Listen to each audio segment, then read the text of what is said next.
today's session. We were on pace for an up week for the Dow, NASDAQ, and S&P. That is now changed. We've got the Dow Jones Industrials looking to close the week down about 1.5%, S&P down 0.5%, the NASDAQ down 0.75%. So joining us now to get the final overall picture with 4 minutes left to trade, Sound Planning Group CEO David Stryzewski. David, right now we've got the Dow down 816, not the lows of the session, but it is certainly a disconcerting picture for the markets, but it's a one-day thing. That said, flight to safety is a big move here. Gold, treasuries, which not so much, which is kind of interesting, but you say there's a new flight to safety. Yes, ma'am. That's silver. Silver right now has been the lagger over the last decades. And in fact, I have one thing with me here today, a U.S. Silver Eagle. $1 US, it has a face value, or it's about $36.50 right now. And so that tells us what inflation has done to our actual dollar, if it's priced in US dollars. But silver right now is at a 95-to-1 ratio to gold. And if we look at the mining ratio today, it is slightly less than 7-to-1.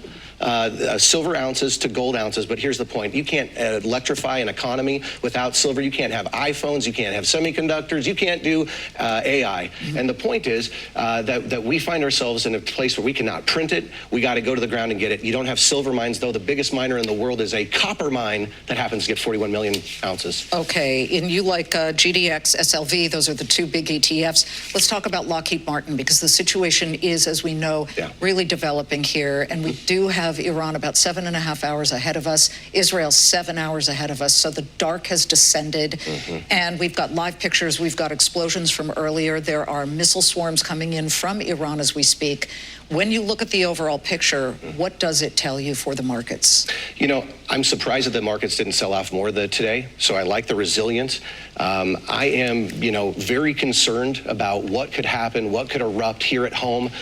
Clearly, there is a lot of tension right now around the world, and when anyone preeminently does something, it can cause things to get stirred up. But if you're sitting here and you're going back and forth year after year talking about this nuclear program that everyone agrees, hey, if people shouldn't have guns, well, the wrong people shouldn't have nuclear weapons, for goodness sake. And so we're sitting here right now having a conversation about the weapons grade patrol, whatever it is that's going on. And so this is an important moment for us to understand that there's a lot going on behind the scenes as well. Who knows what insiders were sharing, what terrorist attacks might have been happening. They took years to set this thing up. So I think that the execution was timely. It seems to be pretty clean. Obviously there's casualties, and that's never anyone's favorite idea. Of course, absolutely. Crude oil gushing higher by nearly 8% in the aftermarket.